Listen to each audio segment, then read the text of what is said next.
പ്രശാന്ത് ഏട്ടാ, ഈ സന്ദീപ് വാര്യർ കോൺഗ്രസ്സിലേക്ക് പോയി. പക്ഷേ അദ്ദേഹം കോൺഗ്രസ്സിൽ ചെന്നിട്ട് അദ്ദേഹം അത് പറഞ്ഞു തുടങ്ങുന്നതിന് മുമ്പ് ചിരിക്കുകയാണ്. അപ്പോൾ ഞാൻ പറയാൻ പോകുന്നത് എന്താണെന്ന് മനസ്സിലായി കാണും. തങ്ങളെ ചെന്ന് കാണുന്നു. അത് പിന്നെ ഒരു ചോദ്യം ഉണ്ടായി, എന്തുകൊണ്ട് തങ്ങളെ മാത്രം കണ്ടു? ഇപ്പുറത്ത് NSSൻ്റെ സുകുമാരൻ നായരെ ചെന്ന് കാണാം, അല്ലെങ്കിൽ ഏതെങ്കിലും ക്രിസ്ത്യൻ ബിഷപ്പിനെ ചെന്ന് കാണാം. അത് കാണുന്നതിന് പകരം തങ്ങളെ മാത്രം എന്തുകൊണ്ട് എന്ന് കണ്ടു? കോൺഗ്രസ്സുകാർ സാധാരണ ബിഷപ്പിനെയും NSSനെയൊക്കെ കൂട്ടിയിണക്കി കൊണ്ടുപോയിക്കൊണ്ടിരിക്കുന്ന ആളുകളാണ്. ഇപ്പോഴാണ് അതിന് ചെറിയ മാറ്റമൊക്കെ വരുന്നത്. കരുണാകരൻ്റെ കാലത്ത് കരുണാകരനത് കൃത്യമായ ആ പൊളിറ്റിക്സ് എല്ലാ സമുദായത്തെയും കൂട്ടിയിണക്കി, പ്രത്യേകിച്ച് ക്രിസ്ത്യൻ. കരുണാകരനെ കുറിച്ച് പറഞ്ഞിട്ടുണ്ട്, ഈ തിരുവനന്തപുരത്ത് ഇലക്ഷന് മത്സരിക്കുമ്പോൾ പുള്ളി ഇങ്ങനെ ഓടി നടക്കണമല്ലോ എല്ലായിടത്തും. അപ്പോൾ തിരുവനന്തപുരത്ത് വന്നിട്ട് ആദ്യം പോയി മറ്റേ പാളയത്ത് പോയി അവിടുത്തെ പിന്നെ പിതാവിനെ കാണും, പിതാവിൻ്റെ കൂടെ ഒരു ഫോട്ടോ എടുക്കും. അപ്പുറത്ത് ഇമാമിനെ ചെന്ന് കാണും, ആ ദിവസം തന്നെ ഇമാമിൻ്റെ കൂടെ നിന്ന് ഫോട്ടോ എടുക്കും.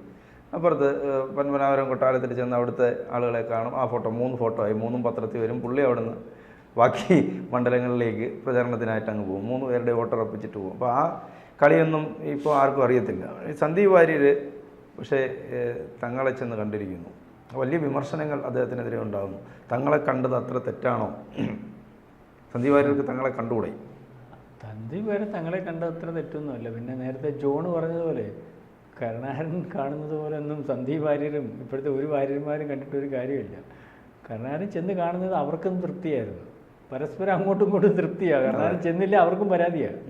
അത്രയ്ക്ക് അംഗീകാരം കിട്ടിയ, അല്ലെങ്കിൽ അംഗീകരിക്കുന്ന ഏത് മതസ്ഥരായാലും, മുസ്ലിം മതപണ്ഡിതൻ്റെ അടുത്ത് ചെന്നാലും ക്രിസ്ത്യൻ്റെ അടുത്ത് ചെന്നാലും ഹിന്ദുക്കളുടെ അടുത്ത് ചെന്നാലും അദ്ദേഹം വരുന്നതിനകത്തൊരു അംഗീകാരമുണ്ട്. അത് വരുന്നതുകൊണ്ട് കാര്യമുണ്ട്, കഴമ്പുണ്ട്. അയാളുടെ കാര്യത്തിന് മാത്രമല്ല നമ്മളുടെയും കൂടെ കാര്യം അയാളുമായിട്ട് ചേർന്ന് നിന്ന് നടത്താൻ കഴിയും എന്നൊക്കെയുള്ള രാഷ്ട്രീയക്കാരും ഭരണാധികാരിയും ഒക്കെയാണ്. അതുകൊണ്ടാണ് അതിനകത്ത് കഴമ്പുള്ളതും പുള്ളി എന്ന് പറയുമ്പോൾ കാര്യങ്ങൾ നടക്കുന്നു. സന്ദീപ് വാര്യർ നമ്മൾ ചർച്ച ചെയ്ത് മനസ്സിലായില്ലേ, ഈ വളിച്ച സാമ്പാർ എന്ന് പറയും. ഇപ്പം പറഞ്ഞാൽ സന്ദീപ് വാര്യർ എന്ന് പറഞ്ഞാൽ വളിച്ച സാമ്പാർ. ഈ പാലക്കാട്ടുകാർക്ക് ഏറ്റവും ഇഷ്ടമുള്ളൊരു സാമ്പാർ അറിയാമല്ലോ, പട്ടന്മാരുടെ അല്ലെങ്കിൽ ഏറ്റവും വലിയൊരു ഭക്ഷണത്തിനകത്ത് ഏറ്റവും പ്രധാനപ്പെട്ട ഒരു സാധനമാണ്. പക്ഷെ അതായത് അവിടുത്തെ മിക്കവാറും ഉള്ളവരുടെ ഒരു രീതി എന്ന് പറഞ്ഞാൽ അത് അന്ന് പാചകം ചെയ്ത് അന്ന് തന്നെ ഉപയോഗിക്കും. ഏറ്റവും നമ്മുടെ ഇവിടെ സാമ്പാർ അല്ലെങ്കിൽ താല്പര്യമാണെങ്കിൽ നമുക്കൊന്നും അതിൻ്റെ കൂടെ കൂട്ടുമെന്നുള്ളതല്ല, നമുക്കതൊരു മസ്റ്റ് അല്ലല്ലോ. അല്ല, നമ്മൾ വേറെ ചില മീനും അല്ലെങ്കിൽ ഇച്ചിരി ഇറച്ചിയോ അല്ലെങ്കിൽ മറ്റ് സാധനങ്ങളൊക്കെ ഇത് സാമ്പാർ നമ്മൾ കൂട്ടും. മറ്റവർക്ക് സാമ്പാർ എന്ന് പറയുന്ന പ്രധാനപ്പെട്ട കക്ഷി അതിൽ വെളിച്ചു പോയാൽ അവരിത് മാറ്റി വെക്കും. എന്നാൽ നിങ്ങൾ ശ്രദ്ധിക്കേണ്ട ഒരു കാര്യം എന്ന് പറഞ്ഞാൽ വളിച്ച സാമ്പാർ തിരക്കി നടക്കുന്നവരുണ്ട്, കണ്ടിട്ടില്ലയോ? അതെ, സാമ്പാർ വൈകിട്ട് വളിപ്പിച്ചിട്ട് രാവിലെ പഴങ്ങി അടിക്കാമെന്ന് പറഞ്ഞ് നിൽക്കുന്നവർ ശ്രദ്ധിച്ചിട്ടുണ്ടോ? ഇപ്പം ഈ വളിച്ച സാമ്പാർ തിരക്കി നടക്കുന്ന ആൾക്കാരുടെ ഗണമെടുക്കുമ്പോൾ അവർ എത്തരത്തിലാണെന്നുള്ള ആളെന്ന് നിങ്ങൾക്ക് മനസ്സിലായല്ലോ.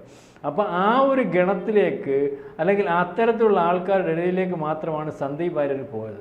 കാരണം നല്ല സാമ്പാറായിട്ട്, നല്ല രുചിയുള്ള സാമ്പാറായിട്ട് എല്ലാവരും പരിഗണിച്ചിരുന്ന സാമ്പാറായിട്ട് ഇരുന്ന സന്ദീപ് വാര്യർ എന്തുകൊണ്ടോ ഒരു സുപ്രഭാതത്തിൽ വളിച്ച സാമ്പാറായിട്ട് മാറി. പിന്നെ സന്ദീപ് വാര്യർ എന്ന് പറയുന്ന ആൾക്ക് രാഷ്ട്രീയം യാതൊരു കാരണവശാലും ഒരു പരിചയവുമില്ലാത്ത അല്ലെങ്കിൽ ഒരു രാഷ്ട്രീയക്കാരനെന്ന് എനിക്ക് അയാളിൽ നിന്ന് മനസ്സിലാവുന്നു. ഒരുപക്ഷെ അദ്ദേഹത്തിന് ചിത്രഭ്രമം സംഭവിച്ചു അല്ലെങ്കിൽ ഇങ്ങനത്തെ ഒരു നിലപാടിലേക്ക് പോകത്തില്ല. ഓരോരുത്തരൊക്കെ പറയുന്നു അദ്ദേഹത്തിന് അതുപോലെ ബോധ്യം വരുന്ന നാളെക്കാലത്തെ വലിയ ഓഫറോ അങ്ങനെ ബോധ്യം വരുന്ന ഓഫർ എന്ന് പറഞ്ഞാൽ രാഷ്ട്രീയത്തിന് അങ്ങനെ ബോധ്യം വരുന്ന ഓഫറുകളൊന്നും കൊടുക്കാനൊന്നും പറ്റത്തില്ലല്ലോ ജോണ്. ഒരു സീറ്റ് ഇപ്പം ഷുവറായിട്ടുള്ള സീറ്റാന്ന് പറഞ്ഞാൽ പോലും അത് ഇലക്ഷനിൽ നിന്ന് മത്സരിച്ചല്ലേ ജയിക്കാൻ പറ്റും. അതിപ്പോൾ ആകപ്പാടെ കിട്ടുന്നതെന്ന് പറഞ്ഞാൽ രാജ്യസഭാ സീറ്റ് മാത്രമായിരിക്കും. അല്ലെങ്കിൽ അങ്ങനെ ഇവർ എന്ത് പറയുക വാഗ്ദാനങ്ങൾ എന്നൊക്കെ പറയുന്നതല്ലേ. അല്ലെ പിന്നെ അദ്ദേഹത്തിന് ഈ പറഞ്ഞതുപോലെ ഇന്ന് MD രമേശ് പറഞ്ഞതുപോലെ വല്ല കോടികളോ വല്ലതും കിട്ടിയോ, അല്ലെ പെട്ടികളോ വല്ലതും കിട്ടിയോ? അല്ലെങ്കിൽ ഈ പറയുന്നത് പോലെ കഴിഞ്ഞ പ്രാവശ്യം മത്സരിക്കാൻ അദ്ദേഹത്തിന് അവസരം കൊടുത്തില്ല, അദ്ദേഹം ജയിച്ചില്ലല്ലോ. അപ്പോൾ അടുത്ത പ്രാവശ്യവും ഈ BJPക്കകത്ത് കേരളത്തിൽ വളർന്നു വരുന്ന ഒരു പാർട്ടി ആയതുകൊണ്ടും BJPയുടെ നേതൃത്വം നിൽക്കുന്ന ഒരാളായതുകൊണ്ട് ഇദ്ദേഹത്തിന് സീറ്റൊക്കെ കിട്ടും, അത് ലോക്സഭയിലും നിയമസഭയിലും ഒക്കെ കിട്ടും. കാരണം ഇദ്ദേഹത്തിനോടുള്ള നമ്മൾ എത്ര പറയുമ്പോഴും ഇപ്പം ഇവരെല്ലാം പറയുന്നുണ്ടായിരുന്നല്ലോ നേരത്തെ ശോഭാ സുരേന്ദ്രനെ പ്രശ്നം ആരും ഒതുക്കുന്നു അവരെ എത്ര ഒതുക്കാൻ പറ്റും? ജോൺ ഈ ഒരു രാഷ്ട്രീയക്കാരൻ ജനങ്ങളുടെ ഇടയ്ക്ക് ചർച്ചാ വിഷയമായ ജനങ്ങളുടെ ഇടയ്ക്ക് നിൽക്കുന്ന അവസ്ഥയിൽ വന്ന് ആ രാഷ്ട്രീയ പാർട്ടിക്കാരനെ ആ പാർട്ടിക്ക് ഒതുക്കാൻ ഒരു പരിമിതിയുണ്ട്, പറ്റത്തില്ല. അല്ല പണ്ട് VS ഇത് പറഞ്ഞപ്പോൾ എനിക്ക് VSന് സീറ്റ് നിഷേധിച്ച ഓർമ്മയുണ്ട്. റോഡിൽ ഇറങ്ങിയിട്ട് അതും കേഡർ പാർട്ടിയുടെ ആൾക്കാർ കണ്ണൂർ വരെ ആളുകൾ ഇറങ്ങി. ഒറ്റ നിമിഷം കൊണ്ട് സീറ്റിലെന്ന് ഫ്ലാഷ് വന്നപ്പോഴത്തേനും റോഡിൽ ഇറങ്ങി. പാർട്ടിക്ക് തിരുത്തേണ്ടി വരും. AKG കാര്യം അറിയോ? AKG പാർട്ടിക്ക് AKG എവിടെ ചെന്നാലും ആൾ കൂടുന്നിട്ട് അതിൻ്റെ നടുക്ക് കയറി എങ്കിലും ആ സമരം അങ്ങ് വിജയിപ്പിക്കും. അവസാനം ഈ മാർക്സിസ്റ്റ് പാർട്ടിയുടെ ലൈൻ എന്ന് പറഞ്ഞാൽ പാർട്ടിക്കകത്ത് ചർച്ച ചെയ്യാതെ ഒരു കാര്യത്തിനകത്ത് ഇടപെടാൻ പറ്റത്തില്ല. അല്ലെങ്കിൽ അവിടെ തീരുമാനം എടുത്തു, AKG എടുത്ത് അവസാനം AKGയുടെ കുറേ പാർട്ടിക്ക് വേണ്ടി വന്നു. കാരണം AKGക്ക് എത്രയ്ക്കും ജനപിന്തുണേ നടപടിയെടുക്കാൻ നോക്കൂ. അപ്പോൾ AKG എന്നിരിക്കുന്ന സമരം എല്ലാം പാർട്ടി പിന്നത്തെ കമ്മിറ്റി കൂടി തീരുമാനിച്ച് അല്ലെങ്കിൽ മിനിറ്റ്സ് ആക്കുക, അത് ഞങ്ങൾ തീരുമാനിച്ചായിരുന്നു. ഇത് അതാണ് ജനപ്രതിനിധി എന്ന് പറയുമ്പോൾ. ഈ വാര്യർ ഇത്രയും ഫോളോവേഴ്സോ അല്ലെങ്കിൽ ഈ കാര്യങ്ങളും ഒക്കെ, അപ്പോൾ വാര്യരെ പറ്റി ബോധ്യമില്ലായിരുന്നു. എന്ന് വെച്ചാൽ അത് എങ്ങനെയുള്ളവർക്കാണ് ബോധ്യമില്ലാതെ വരുന്നത്? കപടതയുള്ളവർക്കാണ് ബോധ്യമില്ല വരുന്നത്. അയാൾ കാണിക്കുന്നതെല്ലാം കപടതയാണ്. അയാൾ കാണിച്ചുകൊണ്ടിരുന്നതെല്ലാം കപടതയാണ്. നമ്മൾ അയാളുടെ പ്രസംഗങ്ങളും അയാളുടെ ഐഡിയോളജിയും ഒരു പ്രാവശ്യം ഒരു ഇൻ്റർവ്യൂവിനകത്ത് ചോദിച്ചു, എനിക്കൊരു തന്തയുള്ളൂ, ഞാൻ വേറെ പാർട്ടി മാറുന്ന സീറ്റ് കിട്ടിയില്ലെങ്കിൽ ഏതാണ്ട് കാര്യം ചോദിച്ചപ്പോൾ ഇപ്പോഴും എനിക്കൊരു തന്തയുള്ളൂ. ഇപ്പോൾ എത്ര 9 തന്തയായോ? അല്ല, അന്ന് ഇയാൾ പറഞ്ഞത്. അപ്പം ഇയാൾ പറയുന്നത് മൊത്തവും, ഇയാൾ ഈ അഭിനയിച്ചത് മൊത്തവും, ഇയാൾ ഈ കാണിച്ചത് മൊത്തവും കപടതയായിരുന്നു. അപ്പോൾ ഇയാൾ കപടത കാണിക്കുന്നതുകൊണ്ട് ഇയാൾക്ക് ആരെയും വിശ്വാസമില്ല. അതിനകത്ത് സംഭവിച്ച ഒരു അബദ്ധം. കാരണം അങ്ങനെയുള്ള മാത്രമല്ല, അത്തരത്തിൽ കപടത കൊണ്ട് രാഷ്ട്രീയത്തിലല്ല എവിടെ നിൽക്കുന്നവർക്ക് ഇതുപോലെ അബദ്ധം പറ്റും.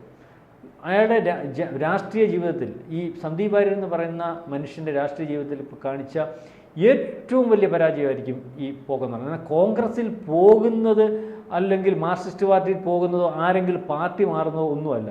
സന്ദീപ് വാര്യർ എന്ന് പറയുന്ന മനുഷ്യൻ ഒരു ജോലി പോലും ചെയ്യാതെ ഇത്രയും വലിയൊരു പാർട്ടിയുടെ ഇത്രയും വലിയൊരു പൊസിഷനകത്ത് 150 പേരുള്ള ഒരു സംസ്ഥാന കമ്മിറ്റിയിൽ ഒരാളാണെന്ന് പറയുമ്പോഴും അത്രയും എണ്ണം തന്നെ മാർക്സിസ്റ്റ് പാർട്ടിക്ക് ഉണ്ട്.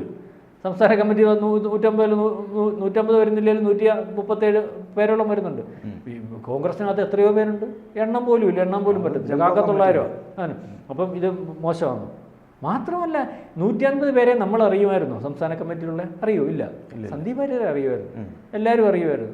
നമ്മളും വിളിച്ചിട്ടില്ല ചില ചർച്ചകൾക്കൊക്കെ ഉണ്ട്, വിളിച്ചിട്ടുണ്ട്. അപ്പം ആ രീതിയിൽ നിന്ന് ഒരാൾ സുപ്രഭാതത്തിൽ അപ്പം അദ്ദേഹത്തിന് എല്ലാ രീതിയിലും ഈ പറഞ്ഞതുപോലെ കെടുമ്പുള്ള മനുഷ്യനാണ്, ഉൾക്കൊള്ളാൻ പറ്റുന്നില്ല. കാരണം അവിടെ ഈ പറയുന്നത് പോലെ അയാൾ ജയിക്കട്ടെ, നല്ല മനുഷ്യനാക്കി വിചാരിച്ചാൽ പോരെ, എന്നെക്കാട്ടി സീനിയോറിറ്റി ആണല്ലോ, മാത്രമല്ല അവിടെ എന്നെക്കാട്ടി പരിചയമുള്ളൂ, ജയസാധ്യത കൂടുതലാണല്ലോ. അപ്പോൾ ഇത് നിർബന്ധം പിടിക്കേണ്ട കാര്യമില്ല, സ്റ്റേജിൽ അങ്ങോട്ട് കയറ്റില്ല. ഇത് സ്റ്റേജ് എന്ന് പറഞ്ഞാൽ രാഷ്ട്രീയ അതും വിചാരിച്ചാൽ പോരെ, ഇപ്പം ഇലക്ഷൻ സംബന്ധമായിട്ടുള്ള സ്റ്റേജാണ്. മാത്രമല്ല എനിക്ക് ഇവിടെ വലിയ പ്രാധാന്യം അല്ലെങ്കിൽ ഞാനവിടെ പ്രൊജക്റ്റ് ചെയ്ത് നിൽക്കേണ്ട കാര്യമില്ലല്ലോ.